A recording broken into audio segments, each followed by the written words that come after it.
नमस्कार आपण मान समस्त को ओम दीपा ओडिया किचन को स्वागत करुच्ची। आज मु आपण कंकड़ा तरकारी रेसिपी नहीं आसी। गरम भात सहित यही कंकड़ा तरकारी बहुत टेस्ट लगी थाए। यही कंकड़ा तरकारी प्राय समस्त प्रिय होता है। एहीपरी टेस्टी कंकड़ा तरकारी को घरे बनैबा पई एही वीडियोटी को शेष पर्यंत देखंतु। आ पसंद लागिले लाइक करंतु, शेयर करंतु। मो चैनल रे जदि नुआ अछंती ताहले सब्सक्राइब कर दियंतु। चलंतु एबे रेसिपी स्टार्ट करिबा। एठी देखंतु मु दुईटी बड़ साइज कंकड़ा को नैची। एहाकू भल भाबे क्लीन कर देइची। एबे एथिरे लूण हल्दी देकी भल भाबे एहाकू गोळेई देबा। एबे मु एहाकू भल भाबे गोळेई सारिलेनी। देखंतु एठी मु गोटे कड़ाई गरम करि नैची। आउ सेतिरे सोरिष तेल को दे दउची। तेल गरम होला परे एठी मु प्रथमे आलू को भाजी नउची। आलू पकेइले बहुत भल टेस्ट लागि थाए। सेथि पई मु एठी गोटे आलू को भाजी नउची। आलू को गोल्डन ब्राउन कलर हेबा पर्यंत भाजीबा। आ एई गोल्डन ब्राउन कलर हैला परे आलू को सब काढ़ी नबा। देखंतु एटी आलू भल भाबे भाजी हे जाईची। एबे मु एही आलू को गोटे प्लेट को बाहर कर देउची। एबे सेही तेल रे मु सबुतक कंकड़ा को देकी एबे भल भाबे एही कंकड़ा को भाजी देउची। कंकड़ार ऊपर अंश रेड हेबा पर्यंत आमे एहाकू भाजी नेबा।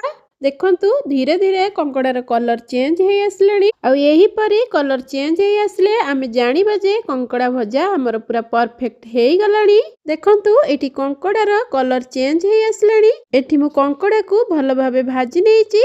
एहाकू एबे गोटे प्लेट को बाहर कर नउची। तरकारी पई मु एठी मसला प्रस्तुत कर नउची। देखंतु मु एठी गोटे छोट मिक्सचर जार नेची। आउ सेही जार रे मु एठी 2 रु 3टी दालचीनी खंड को दे दउची। आउ 2टी लवंग, गोटे गुजराती आउ 3टी मरीच को दउची। एथिरे मु गोटे चामच गोटा धनिया को दे दउची। आउ गोटे चामच जीरा को दे दउची। गोटे सुखिला लंका को एम्ति खंड करी दे दबा। गोटे इंच रा अदा को दे दउची। देखंतु एठी मु 10-12टी रसुण को दे दउची। आउ सेतिरे अल्प टिके पानी देई आमे एहाकू चिक्कण करी पेस्ट बनै नबा। एठी मसला को मु चिक्कण करी ग्राइंड करी नेची। देखंतु एठी हमर भल भाबे एही मसला पेस्ट प्रस्तुत हे जाईची। एठी मु अल्प टिके सोरिष तेल को दे दउची। तेल गरम होला परे मु सेतिरे 2टी तेजपत्र आउ किछि दालचीनी को दउची। एठी मु काटी की रखिथिबा गोटे पियाज को देकी एहाकू गोल्डन ब्राउन कलर हेबा पर्यंत टिके फ्राई कर नउची। देखंतु पियाज एठी फ्राई हे जाईची। पियाज बिल्कुल मु एठी अधिका फ्राई करूनी। आ एही स्टेज रे आमे मसला को ऐड करनबा। मसला को ऐड कला परे मु एथिरे गोटे चामच हल्दी गुंड आ गोटे चामच लंका गुंड को देकी एहाकू 2 रु 3 मिनिट कसी दउची। मसला रो कंचा स्मेल जिबा पर्यंत एही मसला को आमे भल भाबे एम्ति कसी नउथिबा।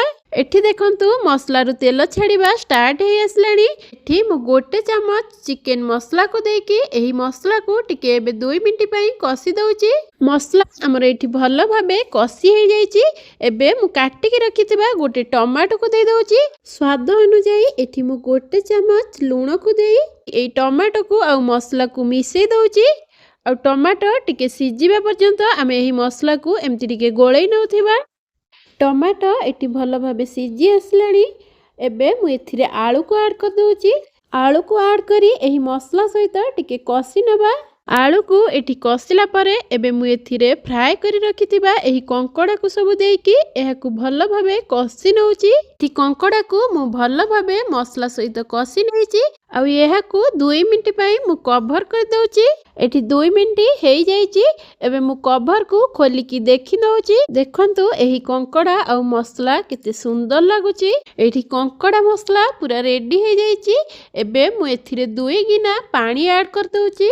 पानी ऐड कला परे एहाकू फुटिबा पई मु 5 मिनिट कवर कर दउची। 5 मिनिट एठी हे जाईची। एबे चलंतु कवर को खोली की देखि नबा। देखंतु एठी तरकारी हमर पूरा रेडी हे जाईची। शेषरे मु एथिरे धनिया पत्र को दे दउची। आ गुजराती आ दालचीनी रो गुंड को दे दउची।